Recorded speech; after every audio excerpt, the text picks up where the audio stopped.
Yo, JD here, Limits, and as you can see, we are back on F1 2020 as always, and we are finally back with a league racing video. It's actually been a little while since I've edited the video. It's just taken a little bit of time off, a little bit of downtime, but we are finally back, and this is round 2 of TSRL.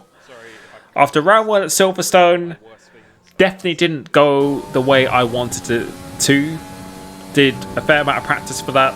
Silverstone wanted to be my favourite tracks in the game and ended up in P6 after not doing a good final lap in Q3. Went from provisional pole to P10 and then it was just damage limitation from there. But now we arrive at USA, a track where I got a podium last season doing the OP medium to soft strategy, which is, in my opinion, much faster than going from the soft to the mediums. But you can see going through Q1, nothing crazy, just making sure we got through.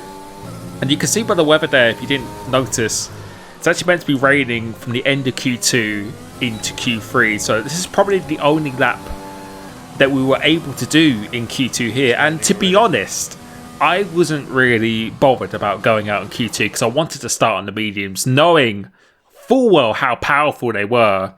And you could see that Jakey B has actually gone out in Q2, and he has done that intentionally. You can see at the bottom of P13, and many other drivers I feel did the same. I wasn't really pushing that hard on the lap itself, but I thought it would probably be enough for me to go out. That's what I was kind of hoping for, but sadly it was actually quick enough to go through into Q3, which is on the intermediates, which flashback to WOR where it's intermediate quality. I had a very poor pace there, and the setup I'm using here is very similar to what I used in TSRL. It's very quick in a straight line, and it's able to save the ERS very effectively. So coming across side for my first lap on the board, it actually goes fastest provisionally, so that definitely gave me a little boost of the confidence. But coming towards the end of the session, we can see we're about 2 tenths up in provisional P2 at the moment here, and it looks like we're about to improve once again. Coming through the last corner, going across the line, I think it's going to be CRG Smasher. Very fast lap of a 43.2. What do? We do a 43.5, and to be honest, that felt actually quite good for me, and that made me finish in P5 here. And you're about to see the setup running was 3.8 and then down to 2.8 for the race.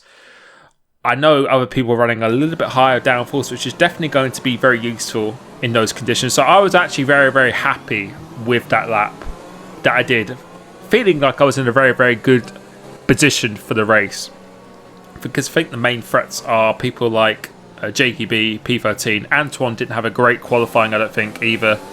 So I feel we're in a prime position to really do something here. But on the formation lap, warming up the tyres, I braked quite a bit to get some temperature, and OMGH Joe has run into the back of me, and that results in you being teleported back to the grid. And the bad thing about this is that it actually puts your tyre temps down a lot, which can really affect your start. So as we wait for everyone to get back on the grid, we've been sitting on here for quite a while now, and you can't see on the steering wheel, but my tyre temperatures are 76 degrees, really not optimal. So the fire lights are going out now. Let's see what the traction is going to be. As they do go out, we just have absolutely no traction. Not just me, but OMGH Joe also, you can see, has had such a poor getaway. So from P5, we're already down to P7. And now I think my teammate has just about got ahead of me here, but we still have no tyre temperature. So we've lost 2 positions. And you can hear me being quite annoyed there at Joe. And to be honest, I did brake very harshly. But kind of like the rules of the road, it's really the car behind's duty to anticipate what you do, especially on a formation lap where you are trying to get temperature into that. Now, I'm not looking for Joe to get a penalty or anything, but I think there definitely needs to be a rule on the formation lap, because if you get sent back, it really can affect the start of the race. And you can see for myself and Joe, it's really had quite a big impact on our start here. But we are still in P7, so not a complete disaster, as the lighting of the track seems to be changing all the time for some reason, but not a disaster. We do have my teammate ahead of me, which is not ideal, which means we don't get the first choice in the pit strategy, but I was planning to go quite long into this race because from experience from the previous season, people pitting before lap 10 really struggled on their tyres at the end. So the pit window is from lap 8 really onwards, but I was planning to go at end of lap 11, something like that, even if I lost out on the undercut. But got to keep in mind the people in the medium tyres. So going into turn, we've completed the first lap, so no disaster so far, as we just lose connection to Xbox Live. And it wasn't just myself, I think it was a couple of others as well. And it's not going to be my season, is it? I can tell. Yep. After not a good first round, we get landed with this. Definitely not helping our chances of trying to go for 3 championships in a row. I can tell it's not going to be my season. It's not ideal, especially with a 12 to 13 race season. So we're trying to join back in the session, and you can see we get an error message as well. So it took quite a while for me to get back into the session. You can see we're on the middle of lap 3 now, so a good another 2 minutes it took me to get back in, and the AI is set to 40%, so we've gone back to P16 now. And the worst thing as well is Anton's actually joined as well. We are behind medium runners who, if you remember my race from last season, I gained about 12 plus seconds on people in the final stint. That's how powerful they are. They are like 2 seconds a lap faster for 6 laps or more. So to be behind these people when I really should be ideally 6 to 7 or more seconds ahead of these people, it's going to put me almost in an impossible scenario to try and get anything out of this race. But as I always say, no matter how miserable or down I look, I always give it 100% at all times. I never like quitting anything in a league race, and I'm just going to give it the maximum I possibly can. So going down the inside of VRT Pisti, the tier 2, or yeah, I think he was the championship winner from last year's 2-2, doesn't make it too difficult. So I'm just trying to use these tyres, because at this stage of the race they should still be faster than the medium tyres, because the medium tyre isn't really a good tyre around here whatsoever. It's very slow, and you can see there's a bit of a gap between the medium and soft rounds already. So we're going to go down the inside of WR Nico, makes a bit of a mistake getting the DRS on the exit here, and we see you could actually activate that, running a little bit low on the ERS, but I'm having to use it to try and get past people. And this is the benefit of the setup I was using. It's very good at recovering the ERS, so I can afford to attack people a lot more than I would be with the more traditional approach of 3.9 wings or 3.10 or 2.10 wings that most people are running around here. As my teammate goes into the pits at the end of lap 8, so that is extremely early for him. But at this stage of the race here, I'm just trying to maintain as good pace as possible without wasting any of the fuel and the ERS. And this is a stage where the softs that I had to use in Q2, they're starting to slowly go off now. And you can see more and more people are dipping into the pit lane. So I am going to be undercutted by people on new mediums here. And again, being in amongst all the medium rounds here when I should be 6 to 7 seconds more further ahead down the road, it's going to make it a very difficult race, because you can see from my previous highlights how OP that strategy really is here. Moving towards the end or start of lap 11, all the soft runners have now pitted apart from me, because my strategy was that I'm going to be undercutted anyway. I was already quite far behind. There is no point. No, I might as well try and get as much advantage with my tyres as much as possible. As WR Nico has got a good run on me. I lost DRS to Cleanso and Raceway up ahead, because the softs are really starting to go off now. As I said, Viper tries to follow Nico down the inside, so I'm just trying to defend. Not make it too easy though, because I don't want to lose too much time, but I'm just trying to lose as little time as possible when I'm coming into the pits. And again, my strategy at this stage was to go as long as possible on these soft tyres, hope for a safety car first of all, and second of all to have the freshest medium tyres towards the end of the race because I knew how much they'd be struggling. And if people have penalties and stuff as well, I can really, really maximise it. So at the end of lap 11, a very, very long way into this race, we now pit for the medium tyres here. And now it's just all about pushing it to the absolute maximum that we can. As my teammate, you can see he's already overtaken me. We haven't even gone into the pit box yet. So you can see we have lost a fair amount of time on this undercut. But I was confident in my pace coming towards the end of this race. And coming out, we are in P15. So we have got a lot of work to do. You can see the gap is 6.7 seconds to Flying Oats and 5.6 or 7 to Florian up ahead. Let's pay attention to that gap towards the end because they did pit a lap or two earlier than me. I think 2 or 3 laps earlier than me. So see the gap has started to come down ever so slowly now, coming towards the end of lap 14. Don't think anyone's pitted yet. We did a 33.6 on the mediums, which is quite a strong time for this tyre compound. But now this is the window where a lot of the soft runners will be pitting. So I was pushing quite hard here just to try and undercut as many of the guys who were in the mediums as possible, because now they're going to come out. You can see Nico and Viper, they are not far behind, and they are on this soft tyre, which is going to be 2 seconds faster. Because at the start of that lap, it was 3.2 seconds. Now it's already down to almost 1.5 seconds. I just know how fast they are. So my strategy here is just to not fight as hard as possible, but try and use them to get up to the people up ahead. You can see Hoopalicious and Florian. The gap is about 6.8, 5.7 seconds. So it hasn't really changed too much in the past couple of laps here. But we're just going to stay on board because you can see Nico coming out of the pits. He was 3.2. Now he is almost in the DRS zone. By only just over a lap later, he is back in this DRS zone. And I think when I re-emerged from 12th in Tier 3, I was 7 seconds behind Pancakes, and it took me 2 laps to catch him. So they are very, very powerful, but I know they go off at the end of the race, so I know that they are quite difficult to control. And usually I'm quite good on tyres compared to most people, so using a bit of the ERS here just to make sure he doesn't overtake me down this main straight.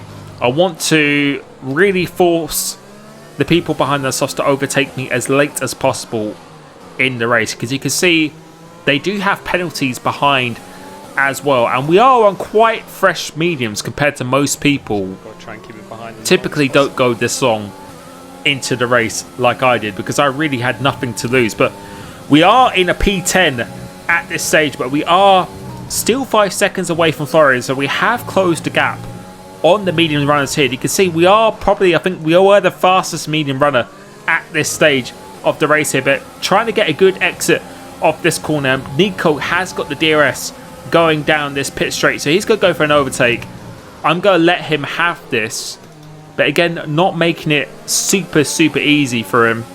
But I'm just going to try and stay in the DRS zone. You can see his red light is flashing as well, so I know he is under 10% ERS at this stage. And again, that's the benefit of the setup that I'm using. It is quick in a straight line, but very easy to reharvest that ERS. So I'm going to do everything I can here. You can see the grip he's got on these soft tyres. I've just got to try and stay in here to try and protect myself as much as possible. That is all I'm thinking about. I'm just trying to lose as time as effectively as possible. If I'm going to lose positions, then do it in a way that's not going to cost me too much time in this race here. So you can see Viper is going to have a good run of B, so we're actually going to defend this. So we're not going to make it too easy. He goes around the outside. We're being quite aggressive. We're getting our elbows out quite a bit here. He goes off track and he gets a position. I think that's fair enough, to be honest. And now we sort in behind him. So I'm just trying to, again, like a repeat of the last lap, I was trying to force Viper to go for the overtake down the pit straight so I wouldn't lose so much time. But just trying to make you can see all these guys on the softs behind me who are so much faster at this stage of the race. I'm going to try and do the same thing. So coming through this last corner, I'm not going to fight this really at all, I don't think, as we get a pretty poor exit anyway off this corner. So we're not going to use any of the overtake. McCabe Sam, you can see even with the DRS, we are very fast in a straight line, so not making it completely comfortable for him. And I think we're going to stay on board once again to try and just maintain this DRS zone. So as long as we get the DRS, then we could maybe again protect ourselves going down this main straight, because I felt very confident with these tyres that I could actually bring myself back into play at the end of this race. So we are P13 for now, but if we could just grind out a point at least, then I think that would have been a very, very good recovery, considering we went back to P16 and we actually lost about 12 seconds in those 2 minutes compared to what we would normally be doing as an average lap time. So going down here, I've used quite a lot of my ERS. I have the DRS, but with the grip and the traction of that final corner, again, just not making it super easy. Don't make it easy for these people, because I know at the end of the race, that's where I need to think of the last 3 laps. I could be in an actual very good position to try and regain the ground that I've lost. So I now have Clenzo ahead of me, Raceway behind here, and pretty much exactly the same as I did on the previous lap. I'm going to try and let him go into this tail 1, so it's going to be very difficult to try and get the DRS zone as Clenzo. I think we are just about going to do that, but similar to McCabe Sam, I'm not going to fight this too hard. I'm going to let him have this position, keeping it in the rich mix here, trying to force him off the racing line so he's not able to take the complete racing line. We get the switch back and just aiming to be as close as possible through this first sector, because this is where the grip of the softs are going to be the most powerful. So you can just see the speed that he has already. There's nothing that you can do to really try and keep with that. And now I'm effectively pretty much last now on the serious runners. I think Dominic's not even in the race, and Pisty is actually 20 seconds behind. So, but you can see we have made up ground on these medium runners. And remember, Florian and Hupalicious, they were about 6.5 seconds ahead of me on the same strategy that we were doing. So hopefully the tyres go off. At this stage of the race, I'm just trying to now stay with him as much as I can, but not to use any of the ERS from this point onwards, because I'm trying to save it towards the end of the race. Just waiting for their tyres to go off, because I know in a few laps time that their tyres will start to go off and we will actually start to cross over in terms of performance. So for these next 3 laps, it really is damaged imitation. And you can see we haven't used that much ERS, but you can see now we've actually caught up to Hoopylicious, who was 6 seconds. So throughout this stint, I think out of all the medium runners who are on the same strategy, we gained about 4 to 5 seconds on everyone. So the pace has been very, very good here. And this is the benefit of staying out longer, because the mediums are very, very touch and go. I think CRG Smasher last season pitted lap 10 and actually got a puncture at the end. So going onto lap 11, I knew I was able to push fairly hard, because I'm good at saving the tyres as well. And I knew that all these guys, you can see we're coming up to quite a big group, and that is with quite a few medium runners, and quite a few people have penalties up ahead as well. So I'm trying to be as close as I possibly can, making sure I don't get a penalty in the same time here. And you can see the gap is about 1.2 seconds to Hubiscus, so I'm going to use a little bit of the ERS here. And I was just asking Jess just how many lap older tyres he's on. And although you can't hear it because I'm wearing my Xbox headset, but he said the gap was 5 seconds in front to Hupalicious, which is incorrect. And I can confirm there is a glitch when you lag out and join back in, that it actually adds on time to your race delta, which is not correct. So going through to here now, I'm just trying to get the DRS zone as much as I possibly can. So I'm going to use it on the exit of this. And do we get the DRS zone? Yes, we do. We get it just before the detection point, which means now I can actually save the ERS rather than use it going down this pit straight. So we are actually bringing ourselves back into play in this race here. And again, like I said, I'm praying that people have penalties. So coming on to lap 25 now, you can see we're very, very close to Hoopalicious, and I think his tyres are only 2 laps older than us, but you can see how much we caught him and how much he is actually struggling on these tyres now. And I think he has actually lost the DRS to Florian. You can see Florian is there as well. He was 6.5 seconds ahead of us, so you can see how much time we have gained by just going on these fresher tyres. And now you can see the traction. He has 0 traction, but going into this right-hander, he doesn't decide to let me go. So he's actually going to fight this fairly hard here. I wasn't expecting to because he does have a penalty. But again, he's probably hoping that he could maybe push me into a penalty or something. But no, he's not going to make it too easy for us here. So we have to be a little bit more patient. Coming through here, this actually gives me a bit more of an opportunity to save the ERS as well. So coming off this last corner, making sure we get a very, very good exit. We're not going to use any of the overtake button because we don't want to waste it. We want to save it for the end of the race here. And going into turn 1, we're going to get the move done. It's going to be quite a simple move. In the end, actually making sure we get our elbows out a little bit. You can see the gap is 3.2 to Raceway, 2.8 to Florian here. And now it's a case of trying to close this down by using as little ERS as possible. As you can see, my tyre wear indicator has come on.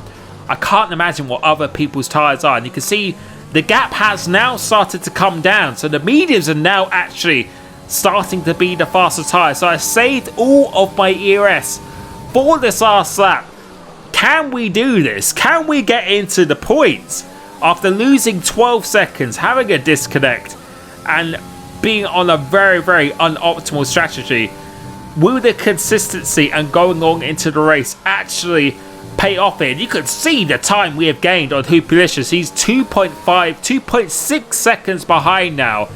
So at this stage, we were going much, much faster than anyone else in front of us. And you can see we've actually brought ourselves back into this race here. And I don't think we've even got a single warning this race. So we're going to deploy the rest of our ERS going down this straight here. Although the guys ahead do have the DRS, but with the power we have saved, we are gaining a little bit of time here. So now we've just got to try and just give it everything until this finish line. Who knows how many positions? We're in P13 at the moment, so we're 3 positions still away from any chance of the points here. But you can see how many cars are bunched up close together. So trying to get a good exit coming up here. Now into the final sector of this race here. Going through this long right. And going into this protocol, LCA Leopard has only just crossed the line here. So he wasn't even that far ahead. As we do get our first warning of this race, which we can afford to do in this last lap. Going across the line, what is it going to be? Come on, yes!